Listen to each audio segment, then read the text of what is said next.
Freedom is the right to tell what they do not want to hear. CNN, MSNBC, Fox News. Tired of the same repetitive government narratives? Then wave goodbye to the distractions and rhetoric of corporate media. For this is Anti-Media Radio. And I want to get the language right.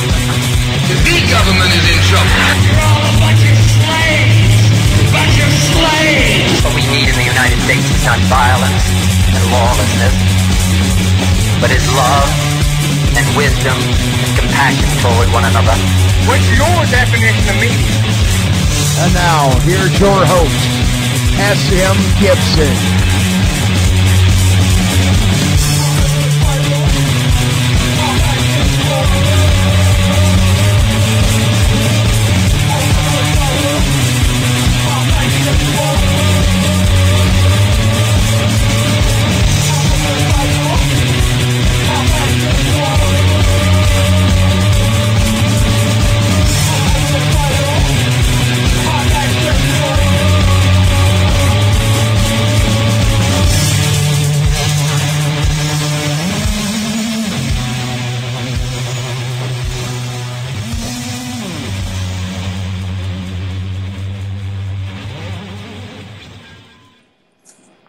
My name is SM Gibson, and this is Anti-Media Radio, Tuesday, July the 21st, 2015. Your alternative to the corporate and mainstream narrative and agenda, trying to distract you with the truth instead of the distractions, the carnival barkers, the politicians, and the talking heads. We have so far seen 646 Americans killed by police officers so far this year in the United States of America. 646 Americans killed by police officers. The reverse of that stat is 67 officers have died in the line of duty, including 11 by heart attack, 16 by auto accident.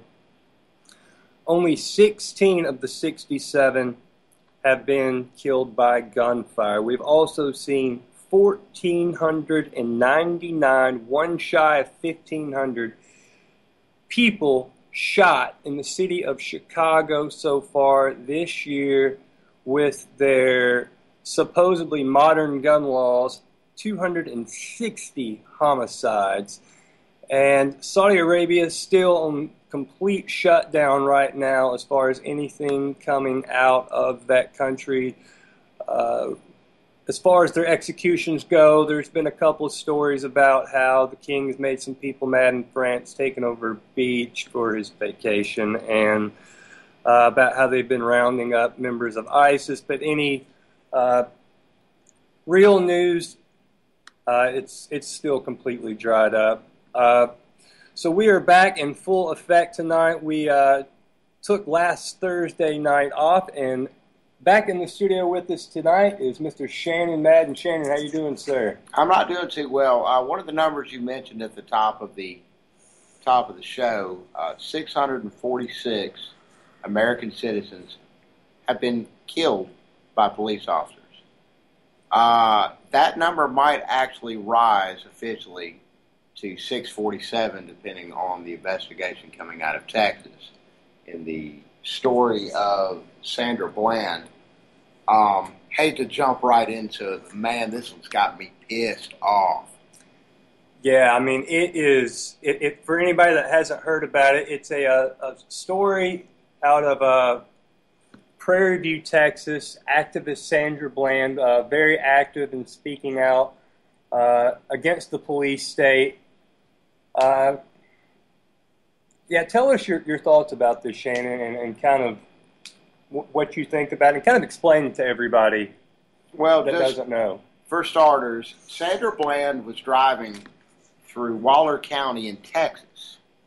She had just relocated to the area, had just accepted a new job, came down from Chicago, Illinois, and was very, very excited about the possibility of starting a new job and starting a new life here in the South.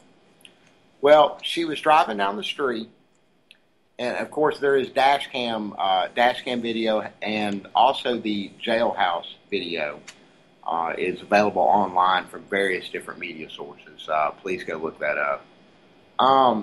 She made a improper lane change. She had a police car riding on her tail, and like some of us do, and sometimes you have a car right up your butt, you'll just move out of their way so they can pass. Well, that's what she did, and the police officer pulled her over. I mean, it kind of seems like he was baiting her, or at least up on her butt, trying to get her tag number and so on and so forth, because she was an African American female driving through Texas. And she was also, just so the listener knows, she was very kind of widely known because of her activism and her voice and speaking out against a lot of the corruption as well. So she gets pulled over. The police officer goes to her vehicle, tells her why she got pulled over. She's a little upset because she knows she's being picked on. But she keeps her cool, doesn't say anything, doesn't release any information that would incriminate her or put her in a situation where there would be some sort of reason for the police officer to go any further and start making assumptions, as police officers sometimes do. And again, there are benefits to that. I guess if you're dealing with someone who's like a drug dealer or somebody who's got a gun that they just murdered somebody with under their seat.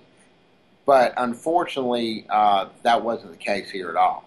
We're talking about a law-abiding citizen who had no drugs in the vehicle, no weapons in the vehicle, no malice intent of any kind, driving along and made a simple traffic error, which, I think it's extremely forgivable.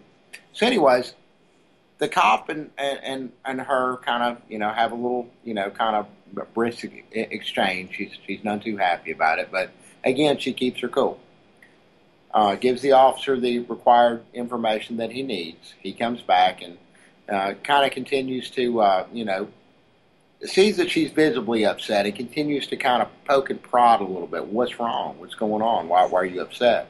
So she tells him under no uncertain terms why she's upset. Again, not using any profanity, not being disrespectful or this, that, and the other, but she's very clear that she believes she's been improperly pulled over and she's kind of being improperly picked on.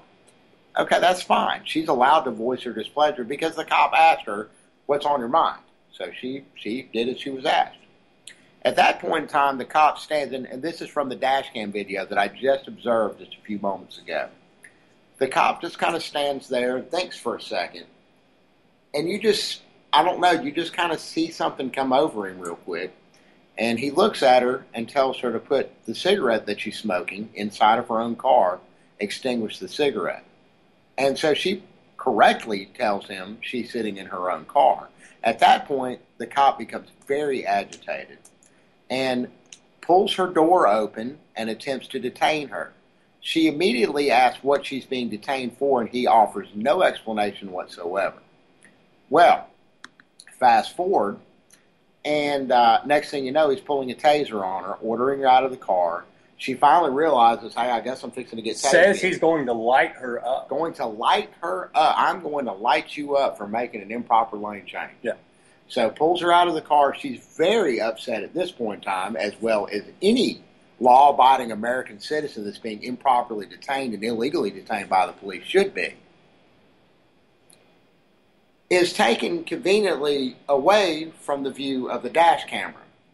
And we hear a lot of conflicting, hey, you need to quit resisting after she's already in handcuffs and on the ground. And hear her screaming that he's about to break her wrist. Well, luckily, another citizen comes up and starts filming this interaction. The police officer tells him that he needs to go leave, and he correctly states, no, I'm on public property. Do I have a reason not, do I have any lawful reason not to film? No. So he continues to stand there and continues to film, as well he should. And a lot of credit and applaud needs to go to that fellow that was taping, that was filming. Well, fast forward a little bit more police cars show up. They detain her, take her to jail. She's in jail for 3 days. By all accounts, at about 7 o'clock in the evening that evening, she asked to use the phone. Now, we're still unclear as to whether she got to make that phone call or who that phone call was going to. But according to all accounts, now I haven't seen the whole entire 2-hour time frame from 7 o'clock to 9 o'clock. According to what we've heard so far, there was no movement in the hallway.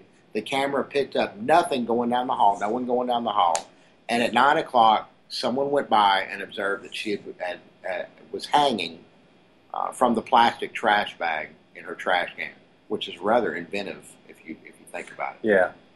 Now here we have all of what we've just told you. Now, and you see if you come up with the same conclusion we did. We have someone who's very, very, very politically active against the police state, the police brutality that we're enduring right now as a nation, particularly if you are unfortunate enough to be African American. Number one. Number two, we have a situation where a woman was improperly detained, or illegally detained. She was kidnapped and given some trumped up charges. Yeah.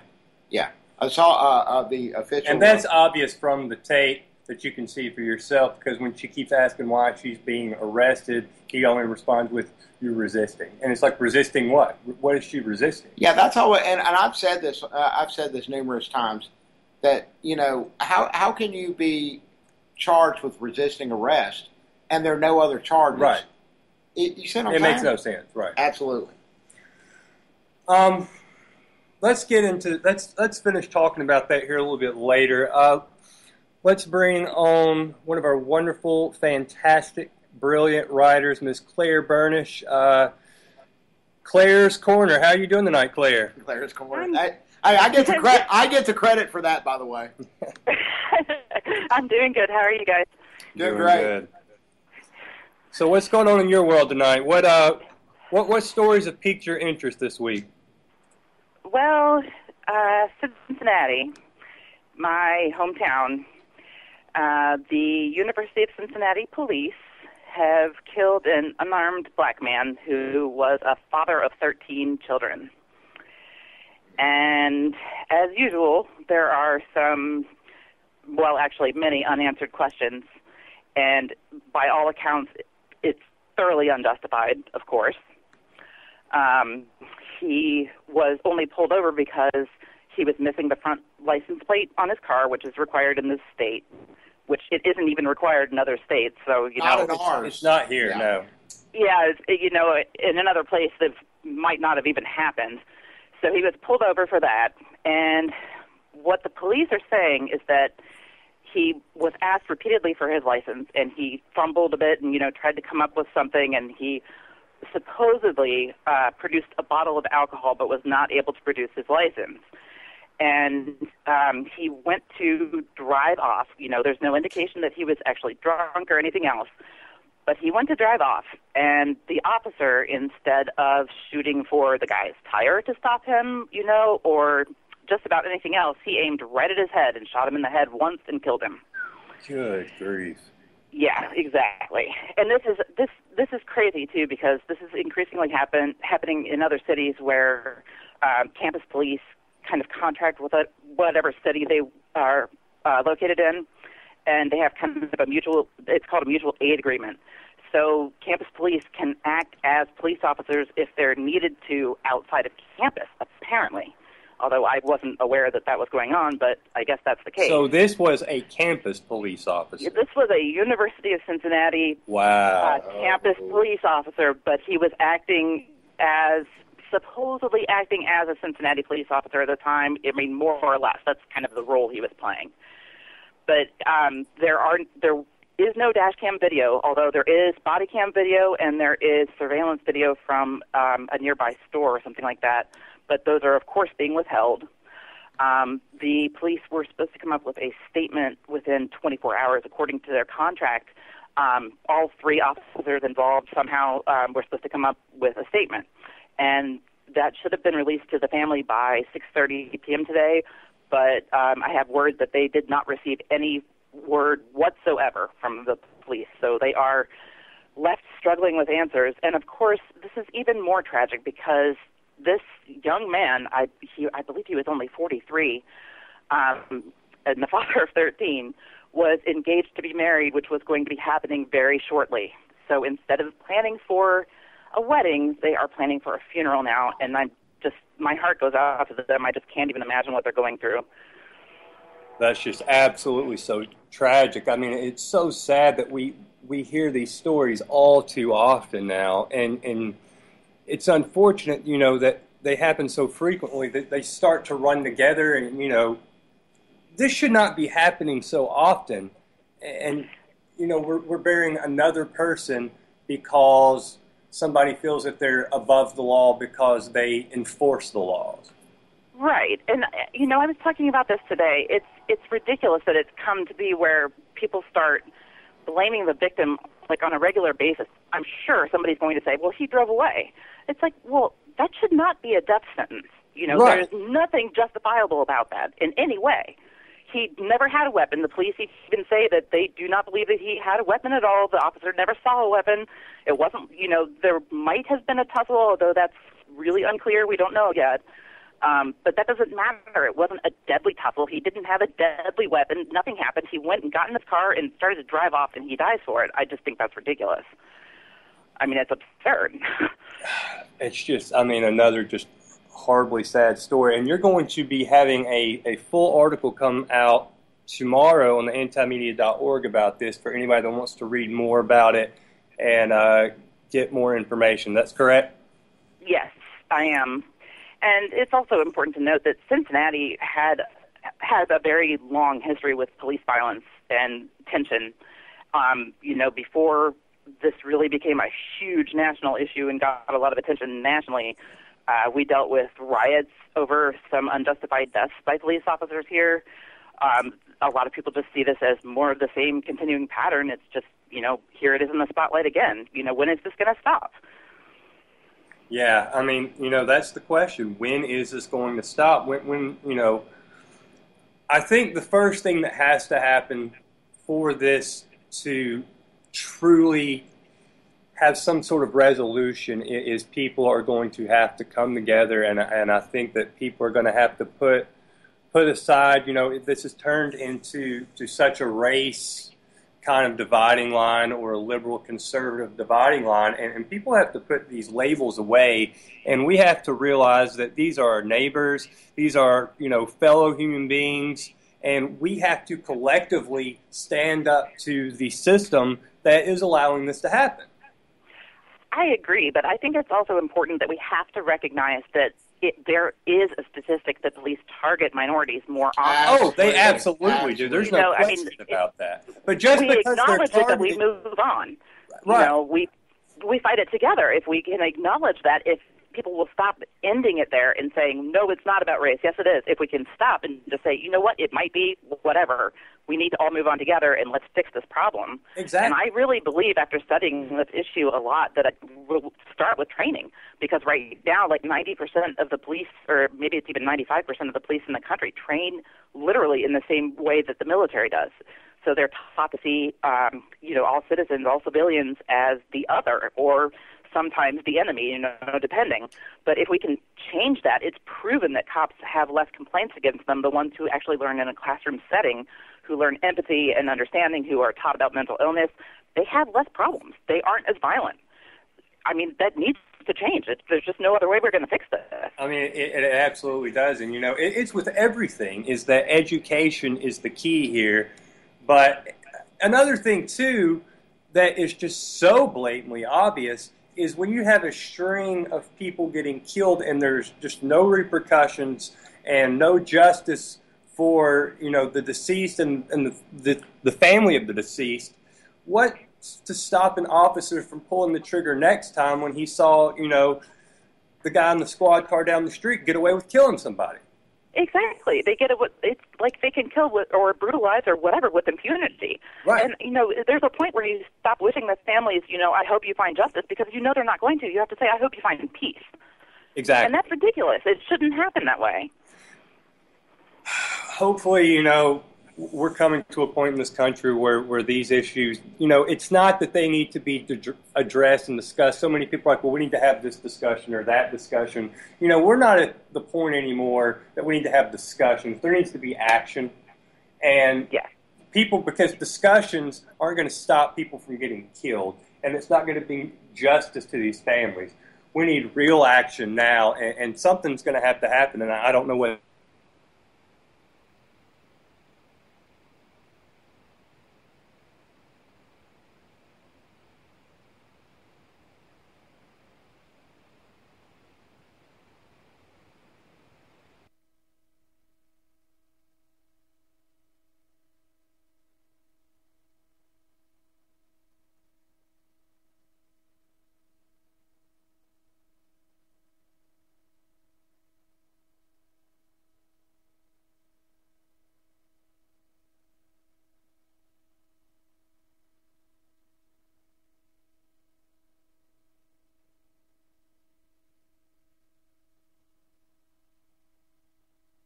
But even if there's just one, Absolutely.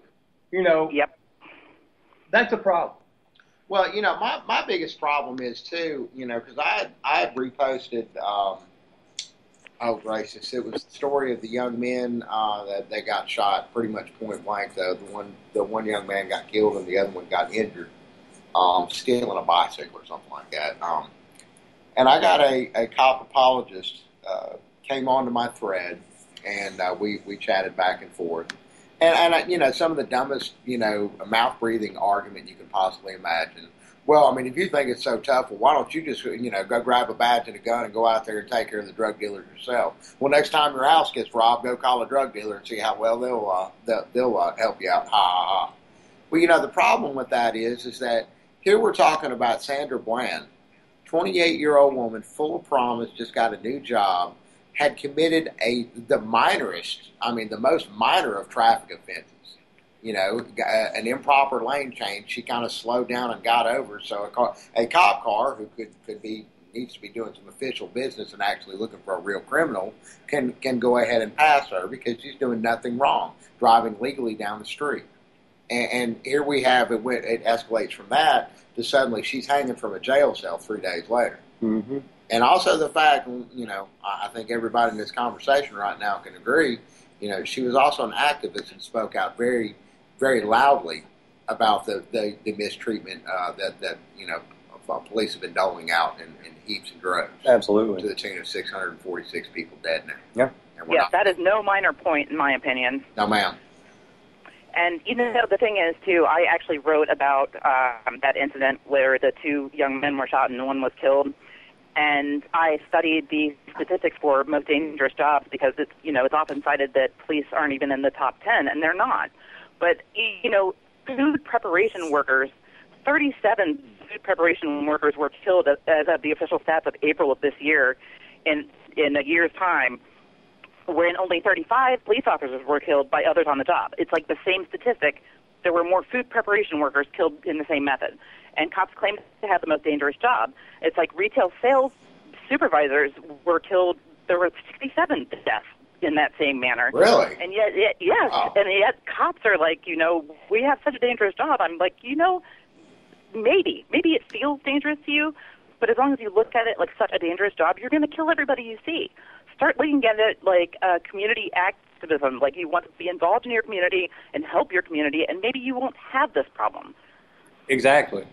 And we could have this point of the conversation all night, but it goes back to, fear. These cops are operating out of fear when they should be operating out of a place of love to help the community, like you just said. I'm going to tell you what, though, from the video I saw of Sandra Bland and the exchange she had with the police officer that ultimately arrested her, the only fear there was the fear that he was trying to conflict on her. He was on a power trip. You're right, but you have to remember, this place. And that's a lot of where this comes from. This place of anger, you could get into all the psychology, but this place of anger or this, power trip that he was definitely on, that still comes out of inferiority and fear. Everything, all those actions are ultimately based out of fear. Well, I've got to show myself. And people have to get over that and just open themselves up to help and to love one another. I agree. So, any other stories going on right now, Claire? Well, there's one other thing that that relates to this a little bit, if that's okay. Yeah, go ahead.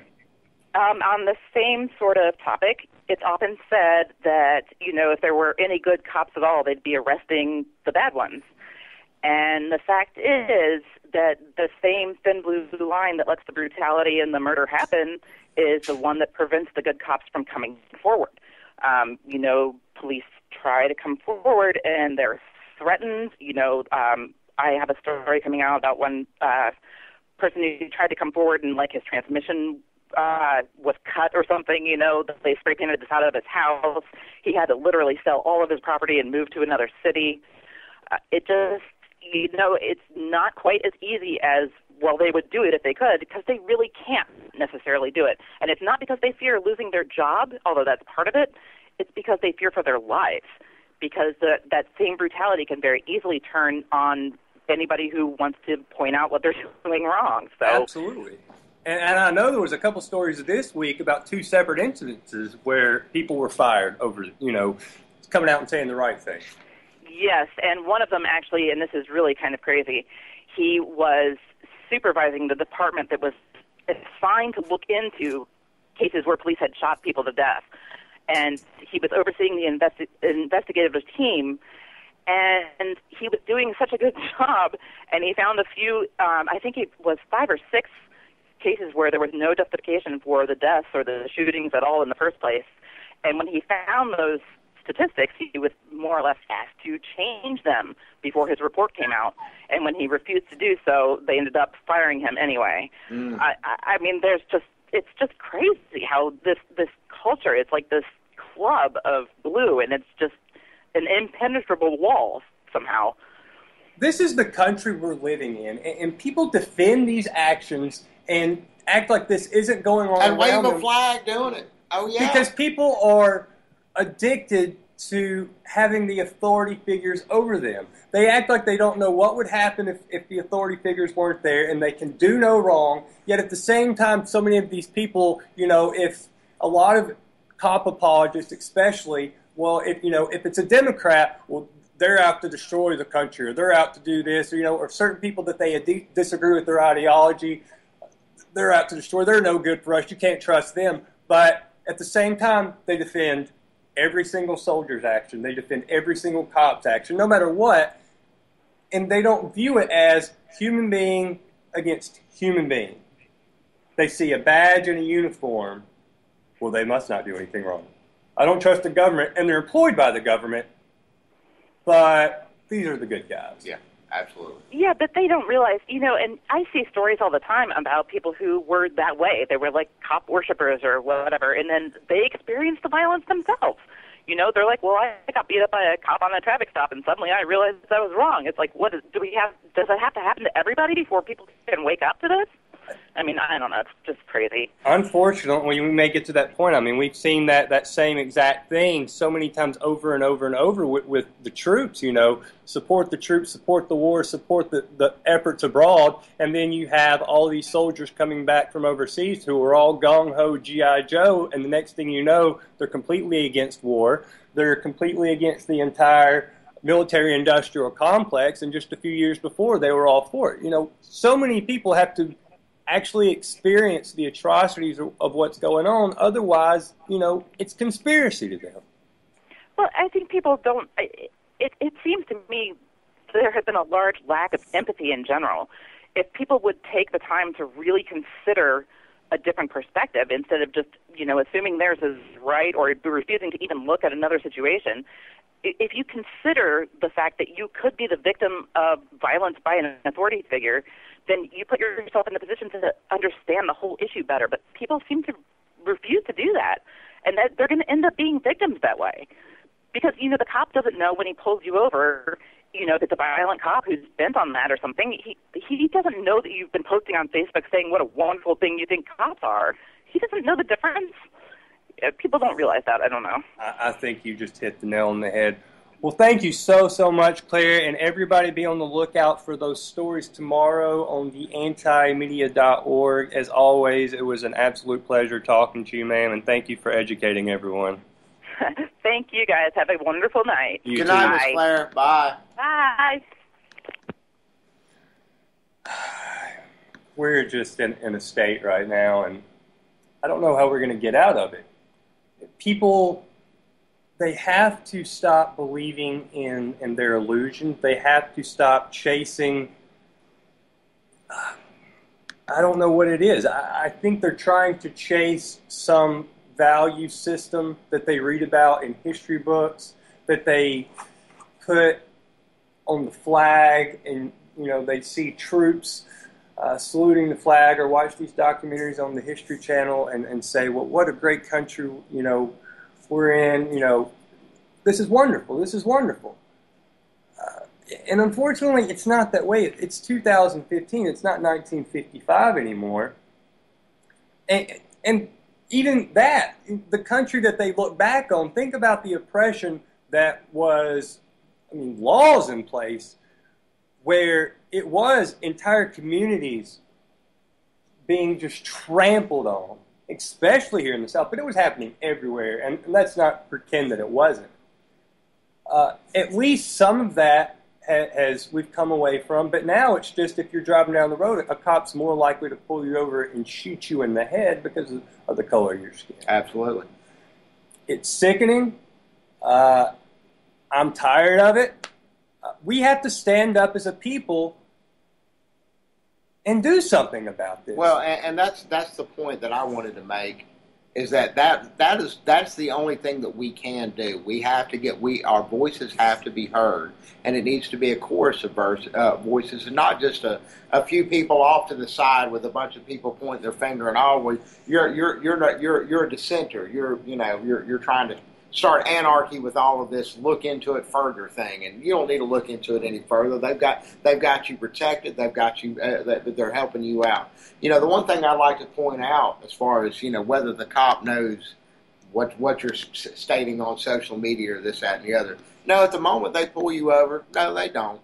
But after they've detained you and got a chance to look really, really hard at what you're doing, like let's say the 3 days of jail that Sandra Bland spent. 3 days she spent in jail, and suddenly she's hanging from her jail cell.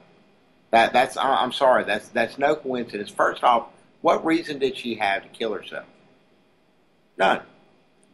In just to be completely devil's advocate here, okay. in fairness, okay, I can't personally say, and her friends and family can absolutely tell you. In fairness, I can't tell you what was going through her mind, but I know from outside looking into a story after it's already transpired, I personally do not see any reason that she would have killed herself. What kind of distress would she have been in, especially with who she was and the fact that she was an activist and had the activist mindset? Do you think that she was just going to go down without some sort of fight? She was fighting every single I way. wouldn't assume so. Fighting in the way that you're supposed to. No, we're going to get the courts involved in this. We're going to get lawsuits involved in this, and then we're going to see how big and bad you are, Mr. Police Officer. She even said correct and true in that statement. She even said on the tape, as she was being arrested, you can hear her say, "I can't wait till this goes to court."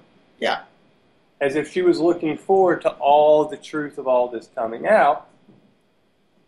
Can we speak for her mindset? No, but at the same time, this looks super fishy to me and to a lot of people. We had a similar kind of situation happen in Augusta, Georgia at the beginning of the year. A young man, art student down there, Matt Black, who just wound up dead in custody. Luckily, after months, they charged a couple of the officers involved, but we don't have any resolution to that yet, and we'll see what happens. But there was a big media storm before anything ever transpired. We ran a story that day, and it took the media really around Savannah at least a week to pick it up. I'm glad what we do is what we do, but at the same time, we can't be the only ones reporting these stories. Free Thought Project can't be the only people running these stories. Activism is where it's at. Activism is what reopened the case with Tamir Rice in Cleveland. Activism is what has reopened this case that has already been classified and ruled as a suicide. And now there are harder charges being taking place. The Texas Rangers, well, you know how far that's going to right, go, and the FBI, which jointly we might actually be able to get to the real story. Maybe, maybe not. But at the same time, activism is what's going to keep the spotlight squarely on this horrible, horrible issue. This is the thing about activism. I think so many people see activism as a certain type of person, that goes out and they protest, and they've got time for that. I don't have time for that in my everyday life. I've got to worry about my family, and I've got to worry about putting food on the table. And people see activism more of like, you're a scene kid, or you're in the metal, or you're in the punk. It's kind of like people define themselves as that. And people have to get away from that, because everybody is an activist in one way, shape, or form. They just are. That doesn't mean every single person is going to be out in the streets. But every single person does have the ability to realize what's going on and speak out against it. And just simply talk to people about it. Just Right. Post one of these stories. Doesn't matter the news outlet. We prefer the antimedia.org. But the power of social media is such that you can stay on your couch and just sharing this information with people to get what's really going on out into the open among everybody. This is something that people need to stop hiding from. Our rights have been completely trampled on, from top to bottom, whether we're talking about local law enforcement or we're talking about, the feds or things that happen internationally and abroad. The rights that we have become an illusion. I mean, we have Wesley Clark that came out and said that people that don't support America should be put in internment camps. That's crazy. We're living in a day and age where this man wasn't flogged in the streets for saying people that don't, quote unquote, support America should be put in concentration camps, internment camps, whatever you want to call it. Well, from what I see coming out of Washington right now, none of them are supporting what actually is good for America. So can we start there? I mean, I'm only for it if what's good for the goose is definitely good for the gander. What's definitely good for the gander is good for the goose. But we have such an elitist mentality in Washington right now. Absolutely. And I think we see it not in just Washington, we see it from top to bottom. We see it in local politicians as well. Agreed.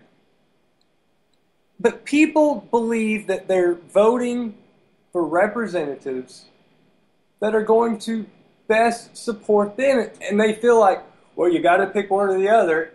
And you're getting choices, and they're both bad. The choices that are laid out in front of you, it's which kind of bullet do you want to get shot with? Well, this bullet may not hurt as bad. That's kind of where we've gotten to in this country. Instead of saying, hey, maybe we just shouldn't shoot ourselves in the head this year. Instead of picking which bullet we want, let's just say, no, I'm done with this. I'm tired of the narrow choices that are being presented. It's time for us to end this. We have the power. We put these people in positions of power. And if they're not going to get there and change what's going on, then it's time to do away with it. It's time to do away with these people because they're not doing any good for any of us. Free candy. That's what I'm looking for. Vermin Supreme. Vermin Supreme 2016. Please, just for half a second, check this guy out. He's awesome. Vermin Supreme. Vermin, as in the rodent, Supreme. Check him out. He's definitely an interesting cat, I'll say that. The boot hat rocks. I mean, he's almost as much of a cartoon character as Donald Trump is. Oh, man. No, dude.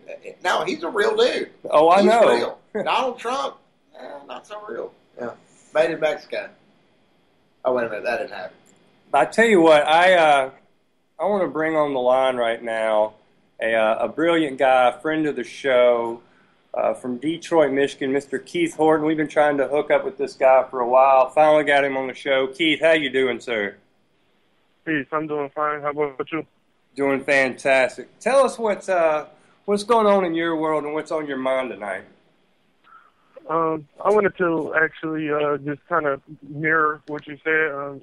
I agree with everything that I've heard so far, and I was actually enjoying the show. But one thing I want to commend you guys on is just the sharing of information, which if we depended on mainstream media, we wouldn't, get the real story. We would only get what they want us to see. And that's why, shows like your show is important and shows like my show is important, because it gives us a voice to actually put out the real information. Because just like, the story that we talked about a few weeks ago where, the 40 to 50 police officers killed a guy who then went to go serve a warrant because they said he had a hammer. And it's like, I shared the video on Facebook of the father's interview, and that got 100,000 views or over 100,000 views. Because if we didn't have the outlet of social media, if we didn't have the outlets of YouTube and our own media, such as the anti-media, we wouldn't be able to get the real story out. And so I definitely want to thank you for, everything that you do. I very much appreciate that. And, I think you're completely right. If it wasn't for social media and the power that we have at our fingertips to exchange ideas and exchange information, there's no telling how in the dark we would be. I mean, it feels now that we're still in the dark about so much, but without the capability of the internet, I mean, where would we be? We wouldn't know anything. We wouldn't even know what we don't know, Mm-hmm. Yeah, most definitely. And that's why it's a good time to be in right now. In that sense, is that the ability to share information is instant. So as soon as something happens, I can post it on Facebook, post it on YouTube, and it's all around the world instantly. And never before has there been a time where we've been able to instantly share information all across the globe. Yeah, absolutely. And I tell you, first off, go ahead and tell everybody a little bit about your show before we go on. Well, my show is called Radio, and it's pretty much an outlet to give the urban community a way to stay abreast of different situations and just give them tools and the ability to be prepared for any type of emergency. And my show is actually tonight, and we did an episode on fiat currency, but we kind of cover the whole gambit of everything, that's dealing with emergencies, emergency preparedness, self-sufficiency, living off the grid. Our next episode is called Back to the Basics, and it's just about acquiring food, water, shelter, and then being able to defend those things, any type of emergency situation. So whether that's martial law, whether it's, system collapse, anything, we just try to give our viewers or listeners tools to help them be more self-sufficient. Now let everybody know where they can check that out and when they can listen to it as well. It's every Tuesday from 8 to 10 p.m. Eastern Standard Time on urbannationradio.com. It's live, so you can actually tune in and watch us live. We play certain YouTube clips. We play music during the breaks. That's all around preparedness, and it all relates to the topic of the night. So it's urbannationradio.com/live every Tuesday from 8 to 10 p.m. Eastern Standard Time. Everybody, please make sure to check that out.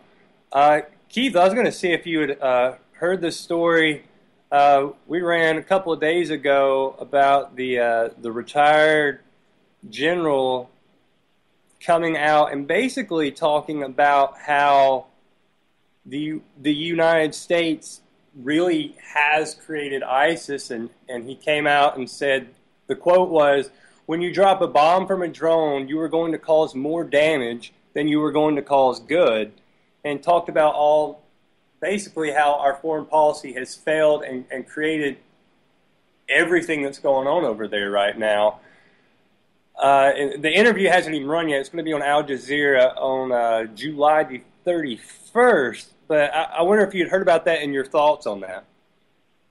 I haven't heard about that specifically, but I mean, just about, it's the same story, just insert a new boogeyman. So it's the same, you know, with Al Qaeda or whoever else, you know, that the United States uses as the boogeyman to, you know, go and go over to these different countries and start wars. And that's kind of some of the things that we talked about tonight, was that, you know, when the United States, you know, goes to war with these people, 90% of the money or revenue generation from the war, which is involved in, you know, buying missiles, planes, ammo, weapons, all of this kind of stuff, all of that, and even the contracts to rebuild what they've destroyed, goes 90% of the revenue goes to the top 1%. So it's like it's advantageous for them to have wars and to have these boogeymen and stuff, so they can have a reason to go over to these places. I mean, it's revenue generation, and it's also resource stealing, and then installing these military bases all around the world. That's exactly what it is. And when you talk about a lot of these countries, like, I feel that the United States specifically kind of learned from, I guess you want to call it, a mistake of Hitler. Is Hitler was going into other countries and, you know, running his flag up the flagpole and saying, well, it's our country now. Whereas the United States does it by going into a country, but they let them have their own flag on the flagpole and their quote-unquote own leaders, but behind the scenes, we're running it just as if we would have taken the country over. Mm-hmm. And I feel like, you know, it shows that to the rest of the world, we gave them independence, we gave them freedom, and look at what they did in Iran with the Shah. Well, they gave them a dictator. You know, look at the countries that we're friendly with. We give them dictators. And you look at Iraq, well, we gave them a prime minister, but, you know, how's that worked out for anybody? Now, wait a minute. Now, we definitely propped Iraq up heavily back in the day. Of course we did. Of course we did. Bought and paid for, and when we didn't receive the return on our investment that we thought we were going to get, well, we just went in there and cleaned house. Absolutely. And knocked the whole sand pile down. So I tell you what, before we have to let you run, ask you real quick, Keith, what do you think, A, is the biggest problem facing us today, and B, what do you think is something that people can do in their everyday lives to take a stand against all the corruption? I mean, it's so many bad things. It's like it's big. It's like a big compounding web of problems, and each thing builds on the next thing. It's like, you know, the food system, the prison industrial complex, the medical industry. I mean, you know, it's all like interconnected. So it's like one big, huge problem, but it's compounded or fed by all of these smaller systems. But if I were to choose the biggest problem, I would have to say, I guess people just being ignorant to what's going on. So, and them being ignorant, they fuel the fire that keeps them oppressed and stuck in the system. You get what I'm saying? I think that's pretty insightful. Basically, out of all the problems that we're facing, our biggest problem is still ourselves, because we refuse to do anything and we stay complacent and we stay ignorant. Exactly. Because it's like none of those things can really affect us unless we participate in it. So, you know, just for example, the medical industry, like if we were to educate ourselves on diet and start growing our own food and start, you know, proactively approaching healthcare as opposed to being reactive, we wouldn't have to depend on their medicine. We wouldn't have to depend on their hospitals, because we would be proactively making ourselves healthy and healing ourselves. But because we're ignorant of those things, we have to depend on them. But how would they make money, Keith? Yeah, exactly. And so that's the thing. Like, we would start crippling systems because we wouldn't be pawns in the chess game anymore. And so that's kind of where our shows come in at, is that we, kind of educate the people. And I mean, and it was one point where we probably were asleep too, and then we got the knowledge and information from somebody else. So then in turn we reciprocate the favor by giving out the information that we received. So that's kind of where I see our role in this whole awakening process. Absolutely spot on. Thank you so much for calling in tonight, Keith. I know we've been trying to get up for a while. I know you definitely brought some knowledge to me, and I'm sure you brought some knowledge to a lot of people out there listening as well. Oh, no problem. Thanks for having me. And we also do have a Facebook page for Radio. So if people want to check it out, just Radio on Facebook. It's spelled READYO, radio, and then radio, RADIO. Everybody make sure to go like that Facebook page. And again, thank you so much, sir. Oh, no problem. Thank you for having me. Yes, sir. You have a good one. All right, you too. Thank you.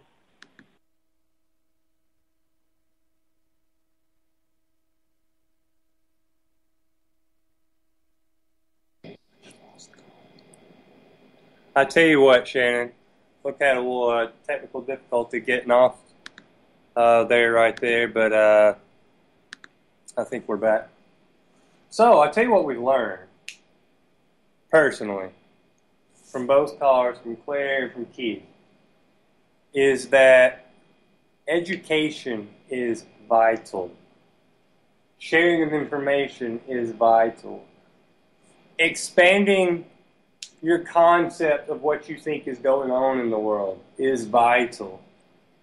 Keeping an open mind, not looking at things through the eyes of Republican or Democrat or black or white, but seeing things that we're all here sharing the same experience on this planet together, and how can we work together to make things better. Vermin Supreme. I'm sorry. It all comes back to Vermin Supreme, free candy.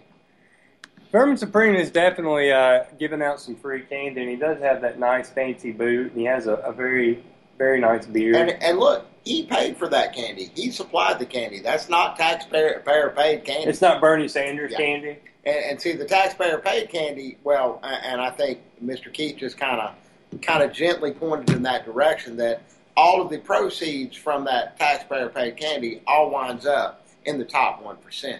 Always. Sure it does.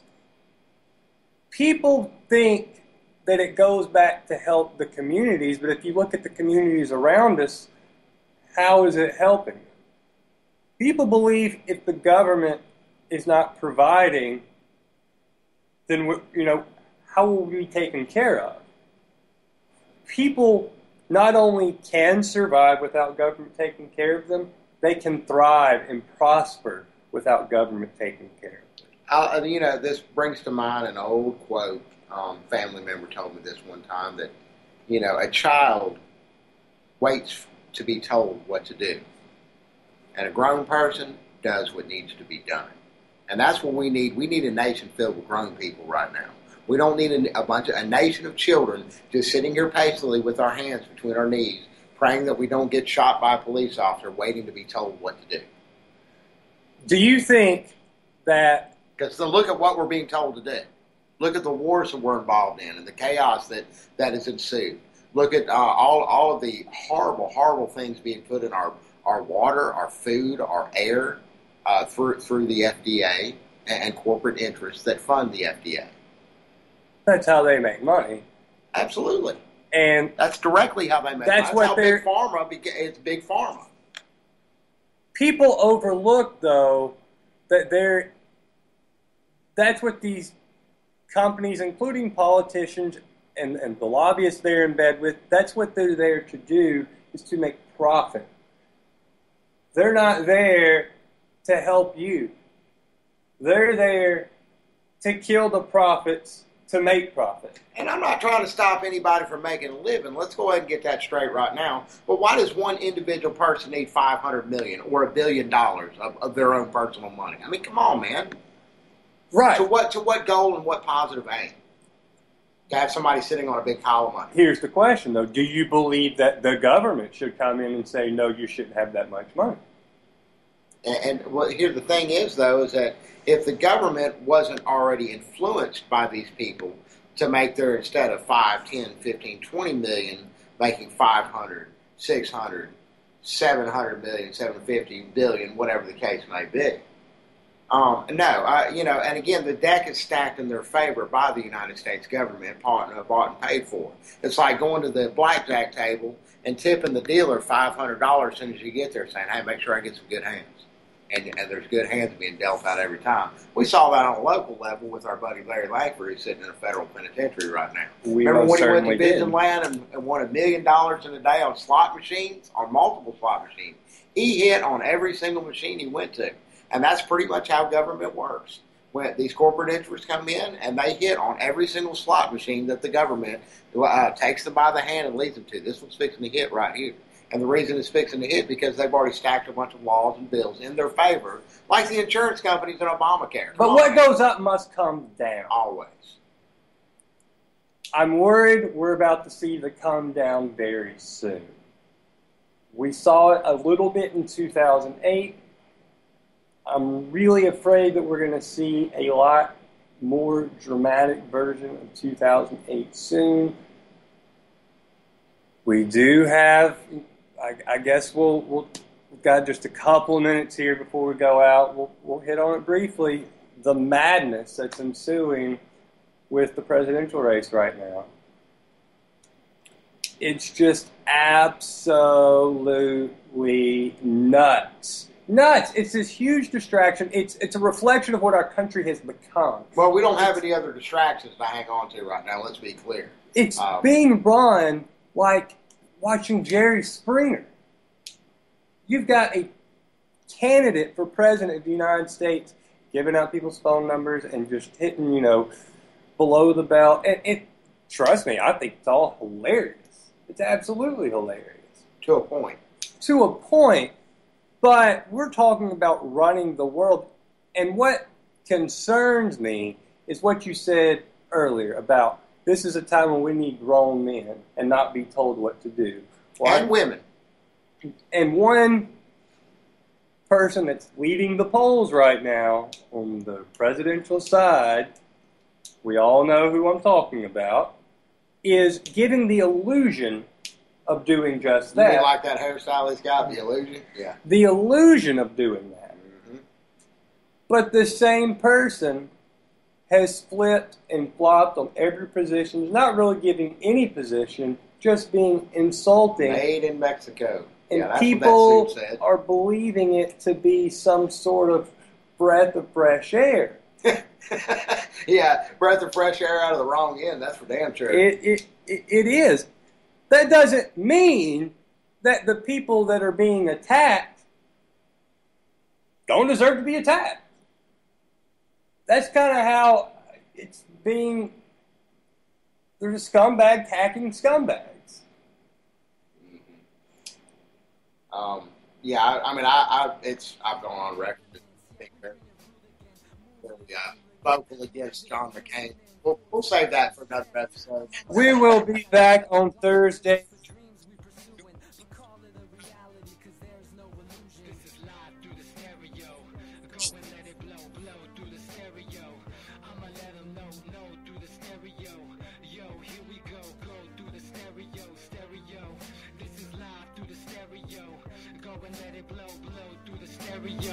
I'ma let them know through the stereo. Yo, here we go through the stereo.